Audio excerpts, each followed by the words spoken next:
The one thing that people regret is not having spent more time with the most important people in their lives. Never regret spending too much time with the key members of your family. You will always regret spending time doing things. And so always remember that if I have to choose, and in life, one of the great economists, Milton Friedman, wrote a book called Free to Choose, is that as you go through your life, you're always free to choose. You can choose to do something of higher value to you or something of lower or no value.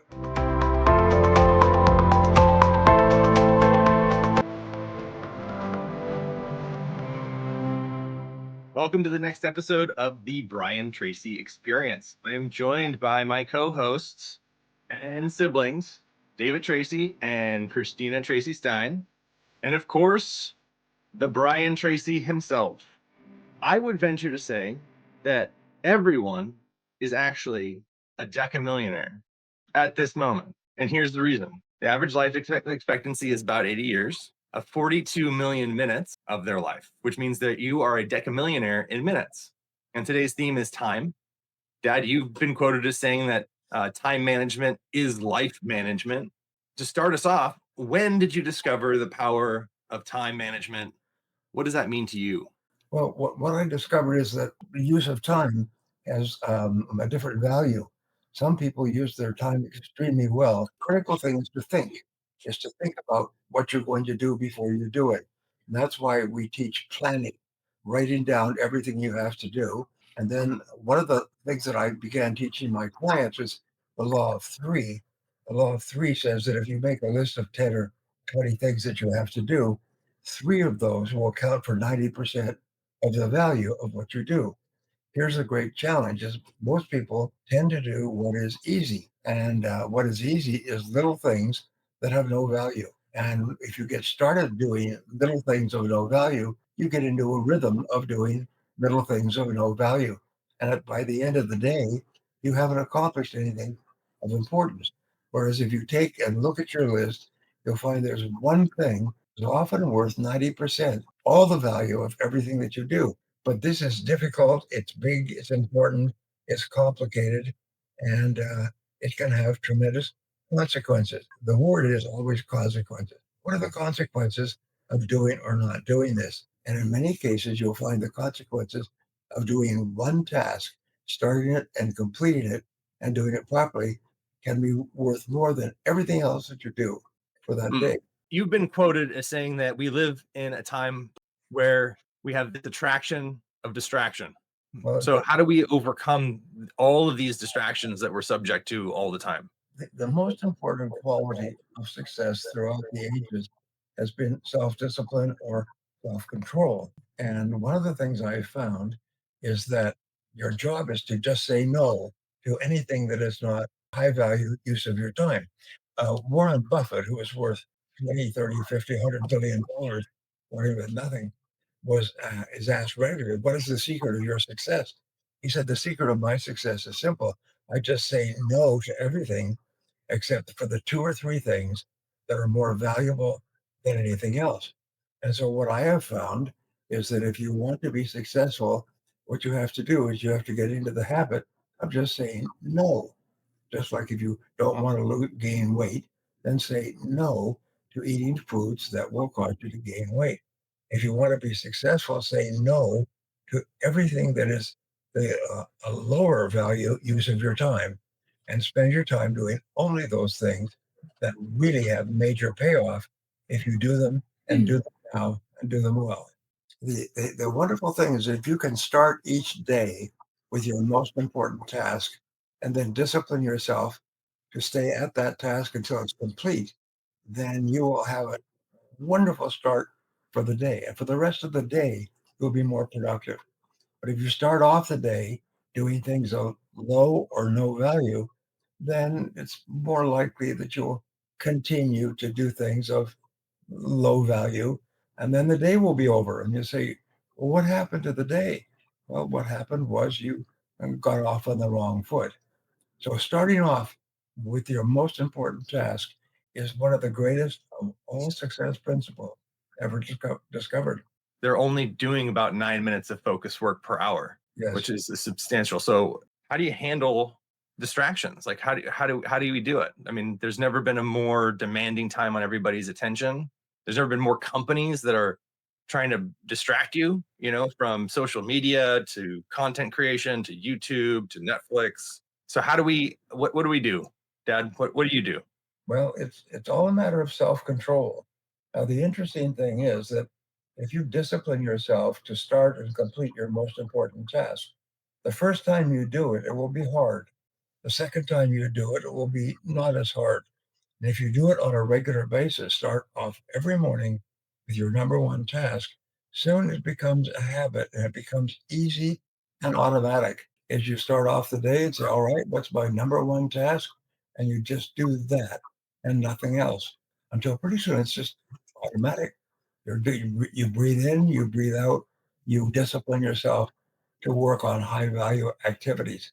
And the other thing is this is that your brain releases both dopamine and endorphins when you start and complete an important task.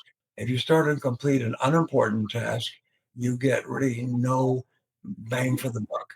But if you start and complete an important task, you get a buzz. And what they have found is that you can actually become positively addicted to the feeling of task completion. And you feel valuable, important, in control. You feel more useful, more wealthier, and eventually you develop an addiction to starting and completing your important task. And once you have that addiction, then you will be in the top 20%, maybe the top 10%. You'll accomplish vastly more, and you'll be happy most of the time. It's interesting that if you start and complete a low value or no value task, it gives you a negative buzz. You feel frustrated and you feel a bit angry. You feel irritated with yourself because you are wasting your time. But when you use your time well, you feel really good about yourself. So that's the key. Develop the habit. I just finished another book, and in the book, they brought in outside writers and they said that basically your entire life is determined by your habits. If you have good habits, productive habits, then your life is going to be very different than if you don't have those habits. And so you have to develop the habit of starting and completing your most important task. And it's not easy. If it was, everybody would be successful, happy, productive, and rich. So Dad, you say number one task. So how does like making your bed in the morning cascade into being more productive throughout your day? Well, what they have found, and that's what the general said, is that if you get up in the morning and immediately complete a task, and in the military, the task that you complete is you make your bed and make it so it's tight and smart and tucked in and everything else. If you just do that, which only takes 30 to 60 seconds, you'll have started the day with a complete task. And from then on, you're much more likely to start and complete additional tasks and bigger tasks. So let's talk a little bit about like low value versus high value tasks, right? Because I think there's something to deciding what, like you said, if you complete a low value task, you don't really feel that great. You don't get that dopamine hit. You only really get that if you complete a high value task. But you have to sort of, I believe, determine your high value tasks in advance so that you are focused on accomplishing those tasks before you get distracted by the low value tasks. I Yes. think low value tasks are often, are ways of procrastinating, and you could spend an entire day completing 25 low value tasks, and at the end of the day being like, I was so busy. This is the great time management technique or methodology is a yellow pad where you write down everything before you begin, and then you organize it and you say, if I could only do one thing on this list, which one task would contribute the greatest value to my life and work? And put a circle around that, and then discipline yourself to start and complete that task. If you could get into the habit of using the yellow pad, you will become one of the most productive and eventually highest paid people in your field. If those little loops or those low value tasks are not things you have chosen for yourself, right? Like even if it's, little things that are irrelevant to your life. If at the end of the day you've completed 10 low value tasks but they're relevant to your life, you're going to feel better than if you start your day checking your email and doing something for someone else, or getting a phone call, or going on social media, or doing something that really isn't contributing to your life in any way. You're basically reacting to wants and needs from other people. It makes it even worse. So it's low Mm. value is better for if it are your low value tasks versus someone else's low value tasks. Can you hold two thoughts in your mind at the same time? Well, there's this saying that the ability to hold two thoughts in your mind and continue to function is the mark of a superior mind. And whether it's true, I don't know. But one of the things that we know is that the most important word for success, and we're assuming that everybody who's on this call wants to be more successful, is the word results, results, results. And the key to results is to ask what results are expected of me. And of all the results, this is the most important single result. And then the second part of success is task completion. Is nobody gets paid for task working on, as you get paid for task completion, for finishing tasks, for developing a reputation, for being the kind of person that if they give you a job, you will do it and you will complete it in a satisfactory way. And if you develop that reputation, all the doors of opportunity will open up for you. There always is a task completion, task completion. So ask yourself, if you could complete one task today before the day was over, what one task would contribute the most to your life and your career? And that Mm. is always very clear. And if you don't know what it is, by the way, go to your boss and say, if I could only complete one task, what would be the most important task for you, for your boss? And always make sure that you are working on what your boss considers to be the most important thing that you can possibly be doing. Dad, maybe you could, elaborate on your ABCDE method. This is sometimes the ABCDE method, sometimes called the Eisenhower method, because Dwight D. Eisenhower, when he was in charge of the Allies and the invasion of France, came up with this. But what it says is that there's 5 tasks. Number one, A, is very important, must be done. Serious consequences for not doing it. The second is B, is important and must be done, but not before all your A tasks are done. C is unimportant, something to do when you have lots of time. D is delegate, is all your job as a manager, your job in life is to get the job done by someone else. So delegate everything that you possibly can.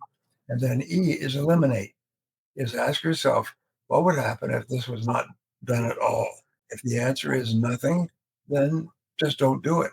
It's amazing how much time we spend doing things of low or no value because they're easy and they're fun and they're convenient.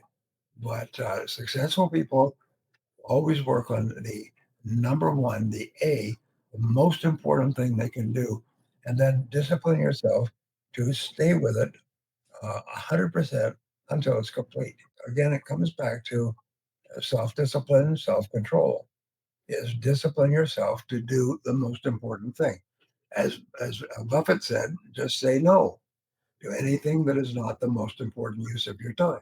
So maybe we can talk a little bit about like the use of your time, just the idea of like work life balance, or really determining, like we're talking about business, we're talking about the most lucrative in your business or make you the most money, but also what is going to move you forward in your personal goals, right? Like your relationships and your family and your health.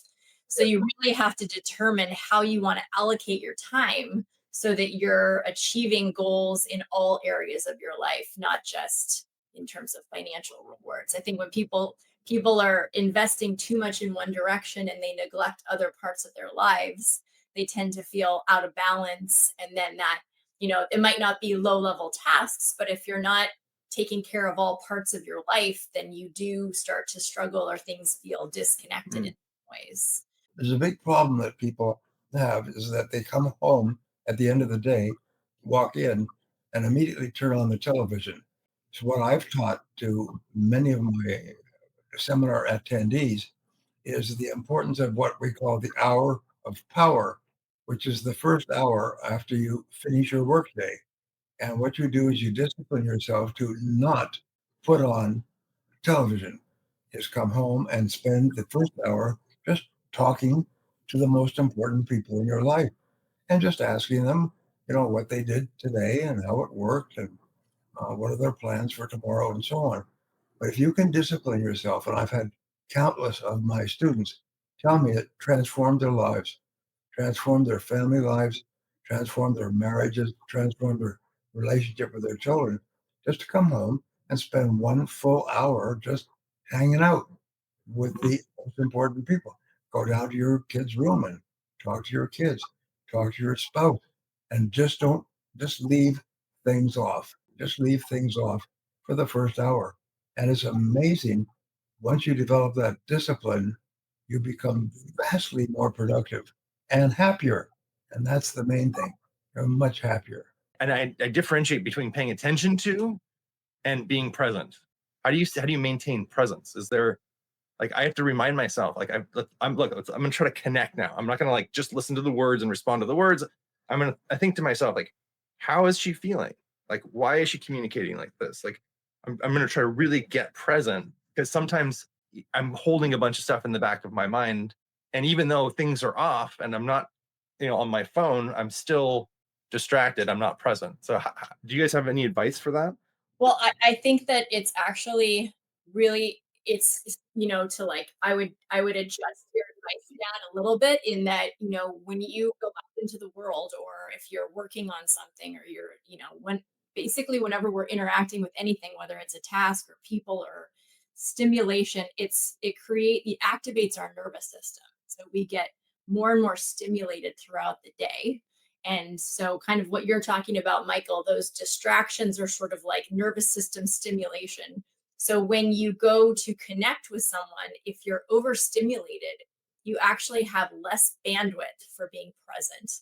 You have less ability for stimulation, whether it's mental or emotional or whatever. And so, I say that if you want to be present with somebody important in your life, that you have to decompress a little bit. You have to make space for the ability to sit with them and be present and feel them energetically and connect emotionally. Because if you're too stressed out or you're too distracted, yes, you're sitting there listening, but most people can feel when you're actually with them and paying attention, or if you're just going through the motions of listening to them talk. Maybe don't turn on the TV, but maybe some kind of ritual that you go through that separates kind of the chaos that you're in to a more mindful moment. Right? Sometimes it's like, hey, change your clothes, take a shower, go into a different space, some way of adjusting and sort of letting your nervous system calm down a little bit so that you have space for something else. David, you have two little kids. How do you Well, do it? it helps if you get up a little earlier than them and prepare mentally because when my kids wake up, they're already on 3 espressos and I'm not on their level yet. And so if I don't have half an hour of solitude at least in the morning, because it's not just about this, right? It's about getting mentally prepared. Yeah. And the precious time that I have with my kids is taking them to school in the morning Yeah. because I have about 30 minutes of uninterrupted time where they're present, I'm present, I'm not listening to the radio. I know that once I drop them off, that's it. The day starts. But before that, I get them and I'm not going to see them for 5 or 6 more hours. And so I just remind myself of that, like how much time I really get with them every day. And I would say the first 90 minutes of the day is the most important thing. Those morning routines that you had, Dad, growing up, where you throw yourself in the pool and then you stretch and then you meditate and read, and all of those habits that you build up in the morning sort of keeps your mind calm so that you can be present with people that you love. Because, the minute you pull this thing out and start checking emails, you're done. You're in a different headspace and you can't get back to it. So, There's a famous story that everybody's heard. Nobody on their deathbed ever said, "I wish I'd spent more time at the office." The one thing that people regret is not having spent more time with the most important people in their lives. Never regret spending too much time with the key members of your family. You will always regret spending time doing things.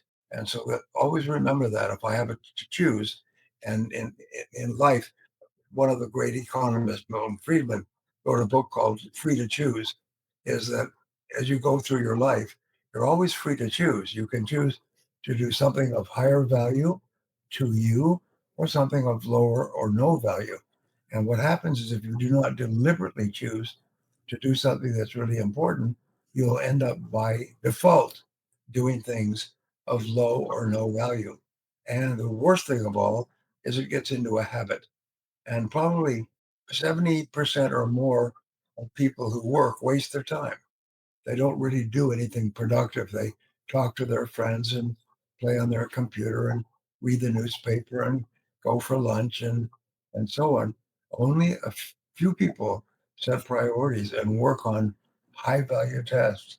And those are the ones that are paid the most, promoted the fastest, and who feel the best about themselves. Well, and I also think it's important to know that, like with kids, right? Like when they're young and their focus is you as parents, they, you're the center of their universe. And then their friends become really important.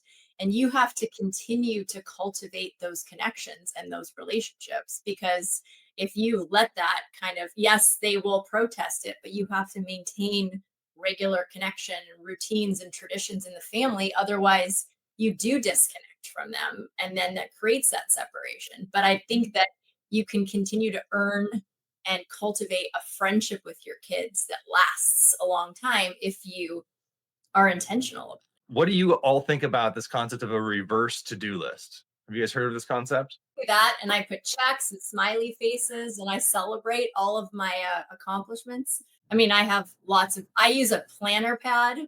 I like a writing down planner. I have all of my tasks for the day all scheduled out. So all about keeping track. So I think it's so important to be proactive with your time. And you can only be proactive if you actually are like deciding how you're spending your time. I mean, to overgeneralize, there's only two types of people, right? There's reactive people and there's proactive people.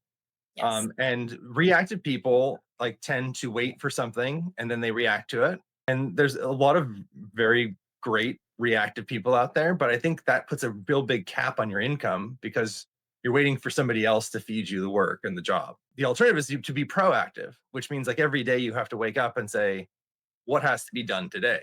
Like what needs to be accomplished? And then you go, I have to go and accomplish that. And so you actually have to go and take all of these proactive steps. You got to reach out, you got to make phone calls, you got to create something, you got to shoot this, you got to, I mean, there's just a bajillion things that have to be done. But if you're proactive, you're the one that's feeding yourself the work. That mentality shift from reactive to proactive is like a 10x on your income. if you see yourself as a reactive person, how do you become a more proactive person? What's the one thing that you can do starting today that would shift your mindset? Today, before I was called out of town for a month, and keep asking yourself, what's the one task that you'd want to complete? And then start on that and discipline yourself to stay at it until it's done. And at the beginning, it's very difficult, but it is the key to both success and happiness. Also, the most respected people in any world of work are the ones who have a reputation for getting the job done. The least respected are people that waste their time and work on low value tasks and uh, go halfway through and then they get diverted to something else. If you want to be happy and you want to be respected and you want to be highly paid, then everything comes down to doing your most important task and disciplining yourself to stay at it until it's done. And then maybe you can take a break and do something that is not of great as value. But the best thing is when you develop the habit of doing valuable tasks, pretty soon you'll be impatient with wasting your time doing things of low value. Yeah. How do you determine which is your high value task when you're looking at your list? How do you evaluate your list? And like you said, if you write 10 to 20 things, 3 of those things are going to have the biggest impact. How do you evaluate and determine that looking at your Well, list? the question that I teach in my coaching programs is you ask if you could only do one thing on your list. And that's why it's so important to have a list. If you could only do one thing on your list, what one activity would contribute the greatest value to your career? If you did it and did it well and did it properly, what one thing would earn you the greatest respect from other people? And that jumps out at you. That's very clear. And as I said earlier, if you don't know what that is, it's very important that you find out what it is. You ask your boss, you ask other people, you say, I can do lots of things. If I could only do one thing, what in your estimate would be the most valuable, most important? What would have the greatest impact on your family? What would have the greatest impact on your relationship, your health? Everything in life is priorities. Some things are more valuable and some things are less valuable. Some things are higher up, some things are lower. And your ability to set accurate priorities is really the mark of your productivity, your life, your success, and it determines how good you feel about yourself. How can we beat the fear of failure? I think this comes up a lot. So how do we do that? What's the first step? There's several different approaches, and it's one of the most important things that you do in the whole world is eventually get yourself to the point where you're not afraid of failing. Because first of all, you are going to fail over and over again, as all success is preceded by an extended process of failure and learning valuable lessons. The uh, the other thing is to talk to yourself in a positive way, as we've talked about before. The most powerful things you can say is, "I can do it. I can do it. I can do anything I put my mind to. I can do it." Is I never give up. I never give up. I never give up. So just keep repeating that to yourself until at a certain point, sort of like drilling for oil, you drill the well deeper and deeper and deeper, and finally it hits. And for the rest of your life, you are going to fail, you're going to fall down, you're going to bang your nose, but that you reach the point where you say, well, if it doesn't work, I'll try something else. If that doesn't work, I'll try something else. But I just will never give up. Right? How do you overcome addiction? Sometimes you need to substitute a negative addiction with a positive one.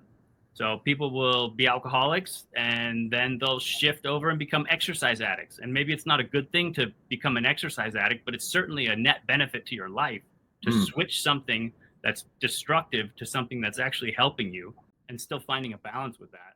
Yeah. They say, what is it? Good habits are hard to form and easy to live with, and bad habits are easy to form and hard to live with. And I was thinking for today, it would be great to hear from everybody. We've been talking about time. We've been talking about, doing your most important tasks, overcoming failure. So come up with one task that you're committing to complete so that you can feel that boost of dopamine and be proud of yourselves. And maybe writing it down will make you feel a little more accountable. But so we're here. So put in the chat, write down, just think about something you are committing to complete in the next 24 hours. An A task. The great rule is get going and keep going. Write it down, write it down, write it down. Right, Dad? You can do it. You can do it. All right. Thank you. Thank you all for Bye, joining. everyone. Bye. Bye. See you next time.